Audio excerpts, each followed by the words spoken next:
amongst us, having written that song and lifting it up at this really beautiful and critical time in human history.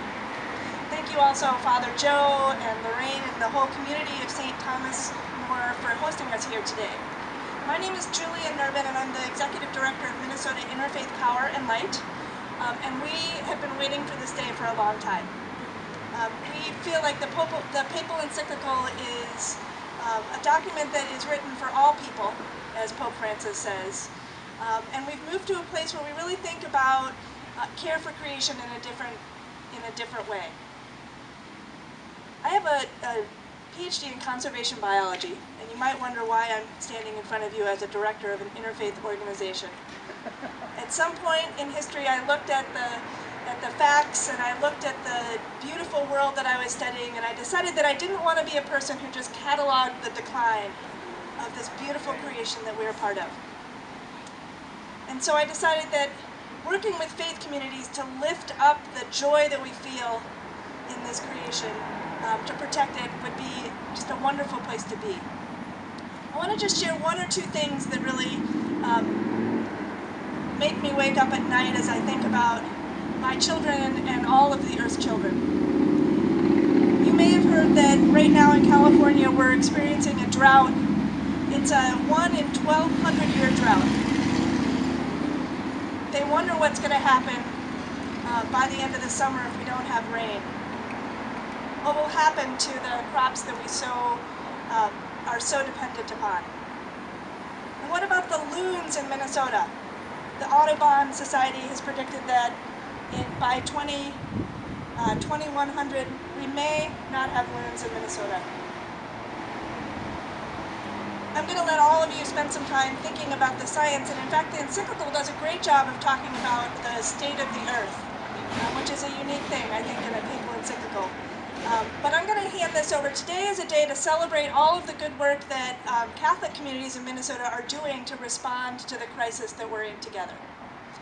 So I'm going to introduce Lorraine Delhanty.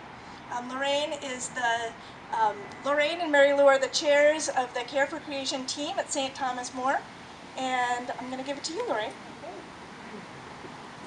Thank you, Julia. I'm so pleased to be here to tell you a little bit about our Care for Creation group here at St. Thomas More. Before I start, I'd like to tell a little story. We were watching the grandchildren one day, and it was about an hour before the mom would come pick up the children. That last hour, sometimes you think, oh, what am I going to do? So I handed the children a little trifold and a little cardboard, and I said, just make something that makes you happy, something that makes you, that you find interesting. And so they thought for a while, and then they went off into the sunroom where the computer is, and the little boys in 3rd grade and little girls in 5th, and they worked hard for an hour. And they came out and they had this little presentation about red pandas. And I read it and I said, and little Will says, they are endangered. People are destroying rainforests. He says, oh, they're super cute. They're the most precious animals. And then he writes a little song. And he says, Red Panda, song by Will. Basically, everything is awesome, except the everythings are red pandas. And then his older sister writes all these facts, gets them off the computer, and at the end it says, the end, and Will puts, not. And I have to admit, when they did that, I said to myself, that is making me very sad. Little Will and Louise, that's their concern. They're concerned about surviving species, about rainforests, about, in 3rd grade, troubled by this. So I thought, well, could little Will come out here today and speak to you? In 3rd grade, I don't think so. So Grandma said, we better dust off Grandma and get her going. So, and Mary Lou and I, we're the team, and we went to Father Joe, and we said to Father Joe, could we have a Care for Creation team here at St. Thomas More? He said, sure, sure you can. Oh, it was wonderful. But it took a while to get the proper, approvals and that sort of thing. And meanwhile, we took through Minnesota Interfaith Power and Light a class on how to do this. Well, we didn't really know.